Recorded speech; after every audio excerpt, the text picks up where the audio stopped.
Pinapasyal lang namin yung mga kids para mapahanginan and enjoy si Penpen. And number one na gusto ko talaga dito sa Ireland in terms of raising kids is yung Masasabi namin in our 3.5 years staying here, it's generally safe here, lalong-lalo sa mga kids. parang ina-advocate talaga nila yung being kind to everyone, di ba? And then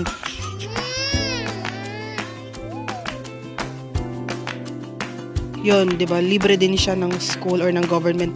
So libre na yung lunch niya, yung lunch meal niya. Na hindi masyadong okay talaga dito is yung cost of child care. Yun, kailangan talaga very matatag tayo. Sus naman.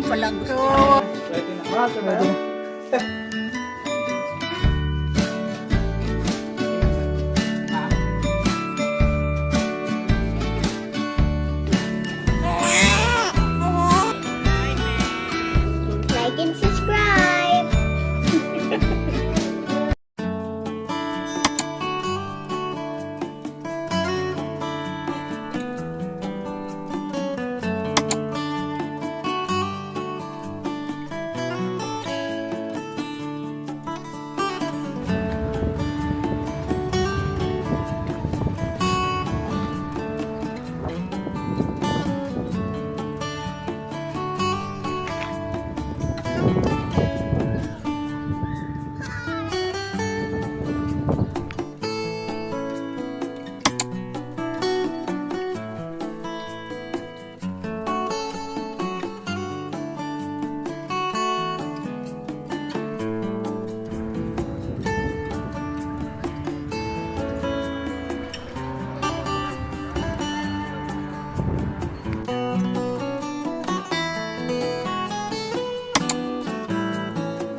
Hi guys! Dali. So, andito kami ngayon sa park. Ayun, bakit ako ba? Ayun. Ikaw na. Andito kami ngayon sa park, sa may Shelbourne Park, malapit sa bahay namin. Kasi Saturday today, so pinapasyal lang namin yung mga kids para mapahanginan and enjoy si Penpen kasi medyo okay yung weather today. Malamig, no? Pero maaraw, hindi maulan. So, First time nila yun sa playground. Oo nga eh. Hindi Kaya- pa siya sanay. natatakot Naninibago pa siya. Oo. Since nandito tayo sa playground, medyo okay i-cover siguro no kung paano yung way of raising kids dito sa Ireland. Though na-share naman namin previously, pero siguro medyo okay din na i-cover natin like In detail. specifically in detail yung aspects of raising kids here in Ireland. Parang in general, and number one na gusto ko talaga dito sa Ireland in terms of raising kids is yung outdoor lifestyle, no? So parang ang daming outdoor activities, though of course limited siya kasi ng weather, especially during winter, yung maulan. Pero in general, parang throughout the year, madaming outdoor activities for kids. So like ngayon, 'di ba, nasa playground tayo. Maraming playground dito na hindi crowded din. So, pwede kang, dito lang sa amin may mga 3 na eh. Oo. So, pwede kang mamili kung saan mo gustong pumunta. So na-enjoy siya ng mga kids. And yung mga sports activity, 'di ba? Kasi yung Irish people like in general into sports talaga sila. So like yung mga soccer, hurling and also yung mga kids at an early age, encourage sila talaga na mag-join sa mga sa mga sports. Ako kasi nasabihan din ako ng mga staff ko na i-join ko na daw si Penpen sa mga sports para ma-expose siya ng maaga. So yun, pero diba, parang ang gandang activity for them kasi diba ng mga sports. So, Saka si Pen, game na game siya. Like, siya din yung nag-i-encourage na, enroll nyo ako sa swimming, enroll nyo ako kami sa nga ballet. tumatanggi sa kanya. Kasi wala kaming time. Kasi admittedly yun yung medyo problem namin, wala, mahirap i-manage. Pero at the moment kasi yun, yung isa sa mga activity niya, though hindi siya outdoor, yung drama class, yun. Pero, yun, gusto niya next time swimming, yung mga gymnastics. So, yun, ang daming activities for kids. So, yun yung number one na gusto ko. And most of them, no, very minimal yung payment kung hindi libre. So, Siguro yung next is yung environment dito. Parang yun, masasabi namin in our 3.5 years staying here, it's generally safe here, lalong-lalo sa mga kids. And then wala masyado kami na babalitaan na saka yun, Meron siguro sa meron, school. oo, pero Meron pa din sa school, pero hindi siya Minima. ganong Hindi siya, katalamak. oo. Or siguro kaya din kami comfortable or at medyo at ease kami dun sa mga ganong issue sa school kasi nakikita namin na ina-address din siya talaga sa school, di ba? Oo. So yun, parang like yung sa school ni Pen Pen, very parang ina-advocate talaga nila yung being kind to everyone, di ba? And then talagang hindi nila tinotolerate yung, alam mo yun. So kaya medyo kampante kami kapag kahit na nasa school si Pen Pen, di ba?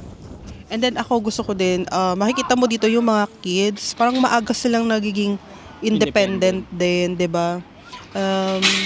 Though I think siguro similar din naman sa Pinas, Oo. di ba? Pero ngayon like dito kasi sa Ireland, like ano sila, no? Yung mga bata, yung nasa elementary, parang on their own, pumapasok na sila ng school. And ayun, very independent sila. And yun din yung actually yung tinuturo sa school, di ba? Oo. Kahit sa class ni Pen Pen. And sa ECCE, kailangan independent na sila, meaning kailangan at an early age, like 3 years old, siguro dapat marunong na silang mag-potty on their own, di ba?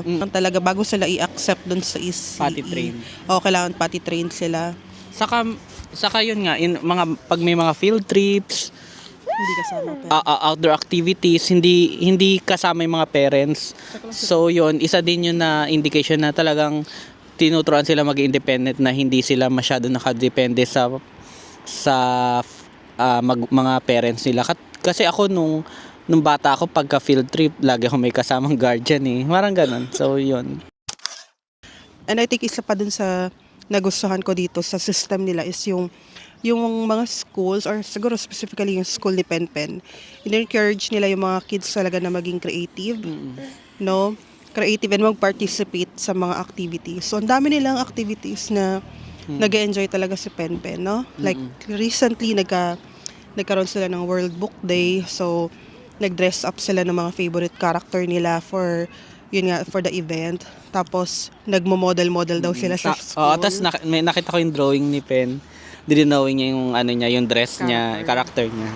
Tapos, yun, nagpunta rin sila sa hospital. May Teddy Bear Hospital sila. So, yung pinakamalapit na hospital dito.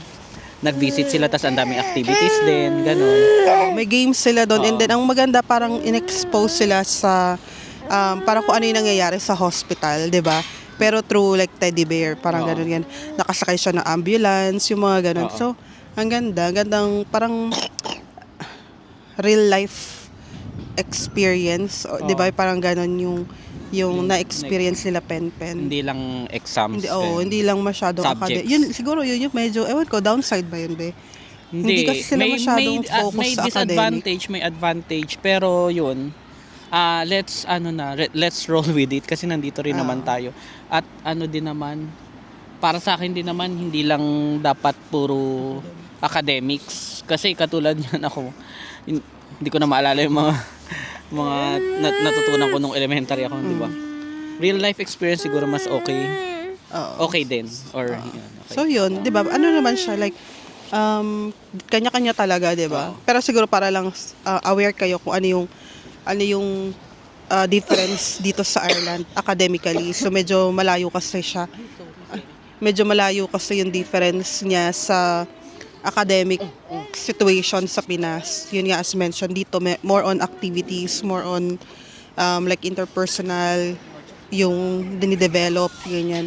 Hindi pa masyadong academic. Pero siguro, darating din yan at some stage wherein magpo-focus sila sa sa academic learnings naman.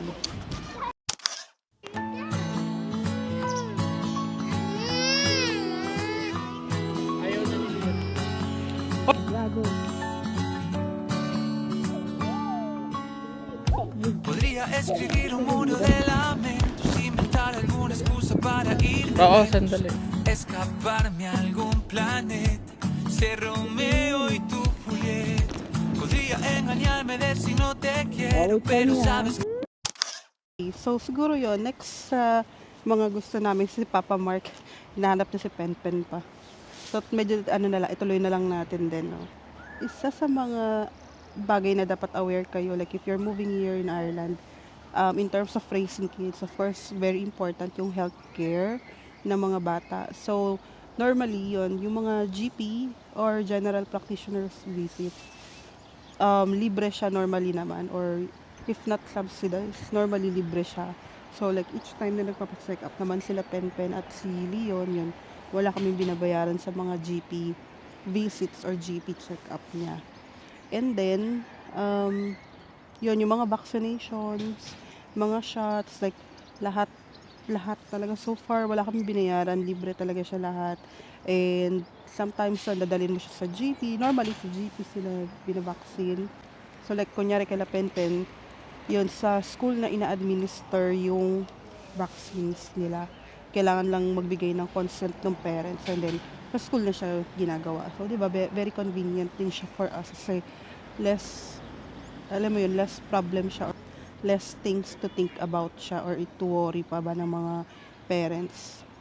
So, another thing about dun sa healthcare, yun, yung mga emergency, may mga emergency services naman na pinoprovide din for kids. So, like, kunyari may mga accidents na nangyari, yun, pwede nyo siyang dalhin sa regional hospital if in case nandito kayo sa Limerick. So, ayun, na-attend naman sila agad. And, libre din naman siya. Wala naman kami binabayaran. Pero yun lang, kung siguro meron kayong mga, or yung mga kids so kailangan ng matignan ng special or ng doctor with specialty. So, yun siguro yung medyo matagal, yung waiting. Like, di ba yun nangyari kay Penpen before, pina-check namin siya, or even kay Leon pala, yung reset namin na pina-check siya sa ano ngayon, sa derma. Yun, sobrang tagal na naging okay na yung skin niya bago siya na contact ng derma. So, yun generally yung mga na-observe namin dito about healthcare sa kids. And then, yung next siguro, yung sa government benefits siguro, di ba? Kasi very important siya when raising a family, when raising kids. So, kung ano, so maganda rin malaman nyo kung ano yung mga kinds of benefits na nakukuha nyo dito sa, or pwede nyo makuha dito sa Ireland. So, unang-una, Kunin ko na kaya si Leon. kaya nga. So, yan. Continue na lang daw natin. Kasi si Papa Mark ang nag-aalaga kay Leon. So, unang-una sa childcare benefit is yun, yung monthly allowance ng kids. So, I think na-mention na rin namin previously. Pero, again, ang nakukuha namin for Leon and for Spencer every month is 140 per month. So, that's 280 euro per month. So, 'di ba, big help na din siya kahit papaano. So yun, and yun is automatic siyang pumapasok sa bank account namin. So yun, magandang additional income siya for the family. And then yun nga, nagpo-provide din or nagsasubsidize din ng government ng let's say yung sa mga creche or yung mga daycare ng mga kids. So, dito lang kami lang, hindi lang namin siya na-avail nga kasi nga, hindi naman kami kumuha or hindi namin sila in-enroll sa mga creche or daycare kasi so far kaya pa naman. Pero ang plano namin, si Leon, once na siguro matuto na siya mag-potty yun, mag-ECCE na siya, same with Penpen. So, yun, very minimal lang din yung binayaran namin doon. Parang ano siya talaga, almost free siya, to be honest. And then, yun, para siyang, preparatory, ganun siya. Preschool ba? So, from morning, normally hanggang lunchtime. So, di ba, makalibre na din tayo. And kasi nga, through government, subsidize siya. So, wala ka masyadong mabayaran doon. Ano pa ba? Siguro, yun yung isa din sa like sa school, di ba? As mentioned before, wala kami binayaran. Libre din yung, depende siguro kung saan mo din siya i-enroll. Pero, kay Penpen, wala kami binayaran sa school. And kung sa, hot lunch niya, yun, 'di ba? Libre din siya ng school or ng government. So libre na yung lunch niya, yung lunch meal niya. So yun. And then yun nga yung kay Leon na last year, 'di ba? Since nga nakakuha kami ng newborn parang childcare support. So additional allowance din siya. Magkano nga yun, be? 280, 240. 240. O, 240 yon yung for newborn. Kapag kunyari nanganak ka, yun, maka-receive ka ng 240 from the government. On top siya nung monthly allowance na 140. Yun. Pero yun is one time lang, yung 240, yeah, one time benefit siya kapag bagong panganak ka. And then, in terms of like mga work benefits naman in raising kids, so yun maganda, 'di ba, yung kay Leon na nabanggit namin previously, yung sa maternity leave, 'di ba? You're entitled to 26 weeks na maternity leave. Paid 'yon, no? Ayun, paid siya. So, pero depende rin yun depende yun sa company policy ata, di ba, be? And depende kung gaano ka nakatagal din sa company. Like, sa company namin, kailangan 1 year ka na sa company para maging entitled ka sa full payment ng maternity leave. Otherwise, baka ang ma-receive mo lang is yung government subsidy. Kasi nangyayari doon is yung portion sa government yung nagbabayad, and then yung difference ng binabayad ni government and nung full or nung pay mo, si company normally yung nag-shoulder noon. Siya yung magbabayad sa'yo noon. So, kung hindi mo pala mimit yung 1 year na requirement ng company mo, baka ang ma-receive mo lang is yung benefit from the government. So, yun. Sa case ko before kay Leon, since medyo matagal naman ako sa company, yun, naging fully paid yung maternity leave ko. Diba? So, 26 weeks siya. And then, pwede ka pang mag-extend actually nun, kaya lang unpaid na yun. And then, yun, may paternity leave din kay Papa Mark, like 2 weeks, I think, yung paternity leave na paid. And then, yung parents leave, may parents leave, may parental leave. So, parang, ano siya, 9 weeks each for mom and for dad. And then, parang 5 weeks, I think, is paid. And then, yung the rest is unpaid. So, di ba? And then, yun is, kailangan i-take mo siya before mag 2 years old yung anak mo. So, ayun, ang ganda din nung mga benefits nila para kahit papano na, alam mo, binibigyan ka nila ng time to adjust to your new situation or new life situation, and then para din makapag-spend ka ng more time with your kids, di ba? So, yun yung mga napansin namin na like magandang points like when raising kids dito sa Ireland. Pero of course, di ba, kung may mga magaganda, meron din hindi gano'ng kaganda. So yung unang-una siguro na hindi masyadong okay talaga rito is yung cost of child care. So even though may subsidy ka na nakukuha from the government, normally hindi talaga siya enough. Like kunyari kailangan mo ng childminder, especially like kung dalawa kayo nag-work on-site lalo, 'di ba? So kailangan mo ng someone na magmamind ng anak mo. So yun yung medyo expensive siya talaga. Pero yun, may mga creche din naman, pero syempre babayad ka din. I think mas lower yung bayad sa creche as compared kung kukuha ka ng childminder. Pero generally yun. And yun yung mga medyo reklamo talaga dito. Medyo mahal talaga yung childcare cost dito kapag kailangan mo or kapag kayong dalawang mag-asawa is nag-work.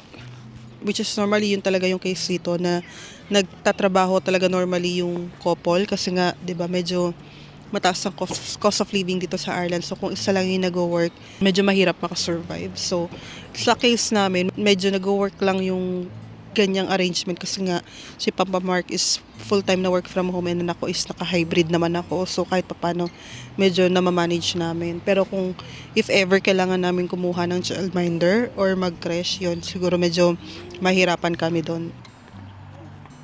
And then siguro yung isa pa sa mga challenges din is yun nga, since wala kayong support or wala kayong ibang help dito sa Ireland, kayo lang talaga ng couple, so medyo mabigat talaga yung responsibility kasi lahat talaga kayo yung gagawa. So from maintaining nung house nyo, 'di ba?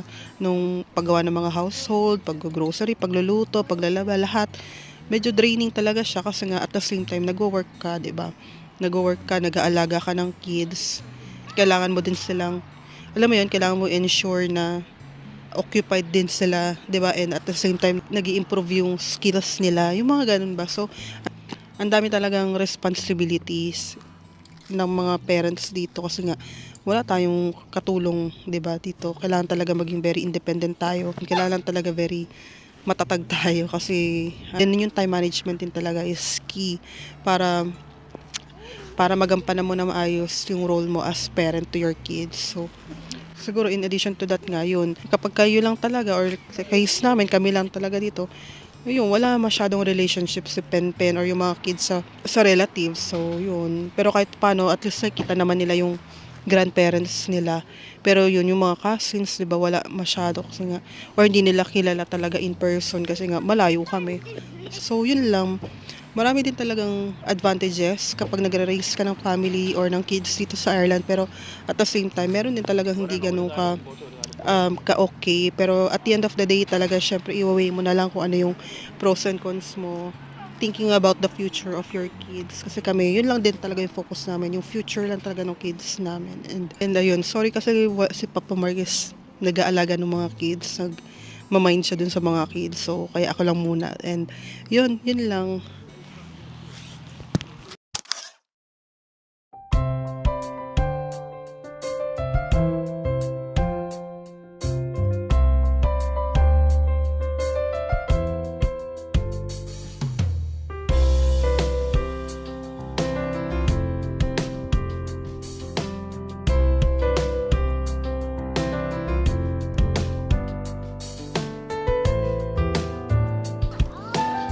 Hello guys, pauwi na kami. Ayun, dalawa. They're arguing. Laging nagrereklamo yung isa. Hindi pa daw siya tapos mag-play. Kaso si Leon nilalamig. Lamig ngayon na naman, Diyos ko.